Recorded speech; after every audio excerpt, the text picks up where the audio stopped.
앞서 YTN이 집중적으로 보도한 민간 어린이집과 위탁 운영업체의 수상한 공생관계, 보건복지부가 긴급 점검에 나섰고 경찰도 수사에 들어갔습니다. 이번 사건 보도한 사회부 김지환 기자와 함께 이 관련 내용 차근차근 짚어보도록 하겠습니다. 김 기자, 안녕하세요.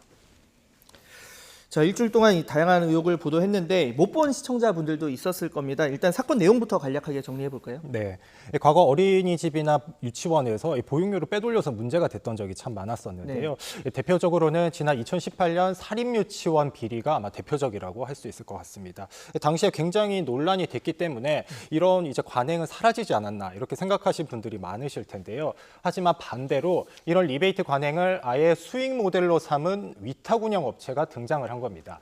제가 편의상 이제 A사로 지칭을 좀 해보면요. 이 민간 어린이집 54곳을 위탁 운영을 하면서 이 정권을 갖는 건데요.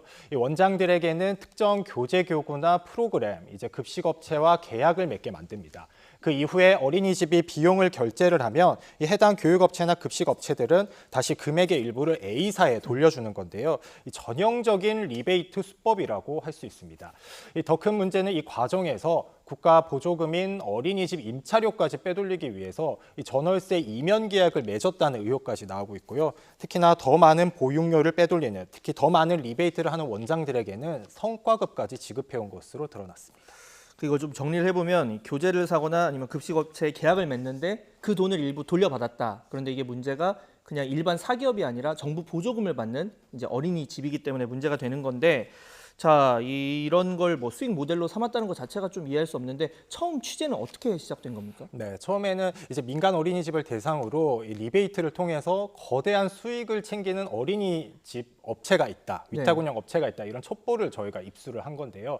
저를 비롯한 이 사회부 기자들이 다방면에 걸쳐서 전방위적으로 취재를 했습니다. 이를 통해서 실제로 경기 성남시가 한 어린이집에서 관련 정황을 포착을 해서 현장도 점검하고 또 경찰도 수사에 나섰다는 사실까지 저희가 알게 됐는데요. 수소문을 통해서 근무했던 원장들이라든지 관련자들도 만날 수가 있었습니다. 이를 통해서 A사의 실체를 저희가 파악을 했고 결과적으로는 관련 녹취록까지 저희가 확보를 한 건데요. 특히 변호사를 통해서 저희도 처음 듣는 이런 상황이었기 때문에 이게 무엇이 문제인지, 법적으로 어떤 문제가 있는지를 알아봐야 했기 때문에 이 변호사를 만나서 A사의 문제점, 특히나 민간 어린이집은 위탁 운영 관련 법 규정조차 없다는 현실까지 저희가 파악을 했습니다. 이후에는 지자체나 복지부를 대상으로 이런 업체를 알고 있는지, 이런 업체를 점검한 적이 있는지 등을 거듭 취재한 다음에 보도할 수 있었습니다. 이게 국공립 어린이집보다 민간 어린이집이 좀 이런 경계선에 있다 보니까 이런 사례가 좀 있는데, 자, 정부 기관은 YTN 보도 나가고서야 이제 이 사실을 알았다 이런 얘기를 들었습니다. 그럼 바뀌어야 될 텐데 지금 어떻게 점검이나 수사 이루어지고 있습니까? 네, 지금 점검이나 수사 들어갔는데 초기에는 이 A사 설립 시기가 2018년 11월 정도입니다. 네. 구체적으로 영업에 들어간 거는 2019년 초라고 할 수 있는데요. 결과적으로 1년 넘게 이 어린이집 한 곳에서 한 달에 많게는 1,000만 원 넘게 보육료를 빼돌리고 있었는데도 이 정부나 지자체는 존재 자체도 모르고 있었습니다. 네, 그런 상황에서 이 지자체 현장 점검도 사실상은 단순 서류 확인에 그치다 보니까 한 번도 적발이 안 된 상황이었는데요. 그러다 보니까 저희도 취재하는 과정에서 이런 업체 존재조차 모르다 보니까 사실 업체 점검을 했는지, 이 업체에 속한 어린이집이 몇 군데인지 이런 초벌 취재조차 사실 쉽지가 않았습니다. 그래서 YTN 보도 이후에 보건복지부가 긴급 점검에 나선 건데요. 복지부 관계자에 따르면 한 업체가 문어발식으로 이렇게 거액의 보육료를 빼돌린 건 이번이 처음이다 이러면서 당황해하는 모습도 보였습니다. 이후에 일단 강원도 춘천에 있는 어린이집을 대상으로 조사에 들어갔는데요. 이 어린이집 같은 경우에는 다른 곳은 원장들을 대상으로 리베이트를 받고 있는데 이 어린이집 같은 경우에는 A사 대표가 실제로 운영을 하고 있는 곳입니다. 그래서 이 어린이집의 3개월치 회계 자료를 최근에 확보를 해서 현재 들여다보고 있는데요. 이 과정에서 문제가 드러나면 54곳 모두 조사하겠다는 방침이고요. 특히나 리베이트를 통한 횡령 배임은 물론이고 저희가 의혹을 제기했던 전월세 이면 계약 의혹 등에 대해서도 현재 경찰은 수사에 들어갔습니다. 네, 뭐 점검이 서류상만 이루어진, 명목상 이루어진 치명적 단점이 있는데, 자, 이 A사 대표나 원장들의 얘기를 들어보면 저희가 이 리포트 나가는 걸 들어보니까 보통 부인하더라고요. 지금 상황은 어떻습니까? 어떤 입장입니까? 네, 초기에 저희가 그 A사 대표와 원장들을 만났는데 우선 A사 대표는 저희 취재진을 만났을 때부터 어린이집을 보육기관이 아닌 사업장으로만 보고 있었습니다. 그래서 큰 틀에서 별다른 문제의식이 없다는 입장이었는데요. 임용계약 등 의혹 대부분에는 사실 무근이라고 밝혔습니다.